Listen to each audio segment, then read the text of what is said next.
Mira Bhayandar Vasai Virar police आयुक्तालयातील Mandvi ते खानविडे ह्या भागातील ज्या गाड्या रात्री पार्किंग असतात, हॉटेलवरती जेवणासाठी पार्किंग करून जेवणासाठी गेले असतात, काही आराम करण्यासाठी थांबलेले असतात, ह्या गाडीच्या बॅटऱ्या चोरी करणे आणि ह्या ठिकाणी चोरी करून आपल्या अय्याशीसाठी एक दोन लग्न करून सुद्धा दुसऱ्या नवीन नवीन गर्लफ्रेंड बनवणे आणि त्यांच्यासाठी पैसे उडवणे यासाठी आरोपी बॅटरी चोरत असे।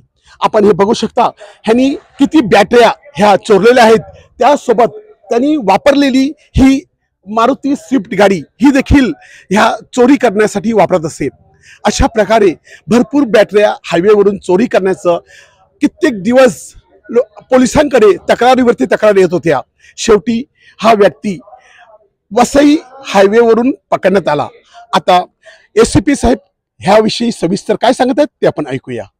Mandvi police station CR number 11/25 दिनांक 24/1/2025 रोजी दाखल झाला होता। सदर गुन्ह्यातील फिर्यादीच्या 2 ट्रकमधील एकूण 4 बॅटऱ्या चोरीस गेलेल्या होत्या पेट्रोल पंपावर लावलेला असताना। सदर गुन्ह्याचा तपास आणि अशाच प्रकारचे इतर गुन्हे घडलेले असल्यामुळे वरिष्ठांनी सदर गुन्ह्याचा तपास आमचे पोलीस निरीक्षक रणावरे युनिट 3 यांना दिला होता। यांनी सतत परिश्रम घेऊन आणि त्या ठिकाणचे CCTV फुटेज, त्याचप्रमाणे तांत्रिक विश्लेषण आणि गुप्त बातमीदार या सर्वांच्या मदतीने आरोपी किरण गिराणे याचं नाव निष्पन्न केलं। तो राहणारा विक्रमगड पालघरचा आहे। ह्या आरोपीकडून यापूर्वी त्यांनी 3 गुन्हे केलेले आहेत आणि ह्या आरोपीकडून ह्या गुन्ह्यातील 4 बॅटऱ्या ज्या 38,000 रुपये किमतीच्या होत्या त्या जप्त केल्या।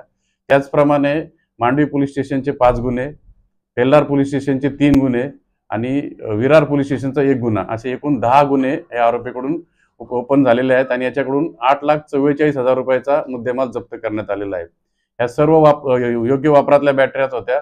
त्याचप्रमाणे ह्या आरोपीचा आज दिनांक 21/2/2025 पर्यंत PCR आहे आणि या आरोपीकडून अजूनही काही गुन्हे उघडकीस येण्याची शक्यता आहे।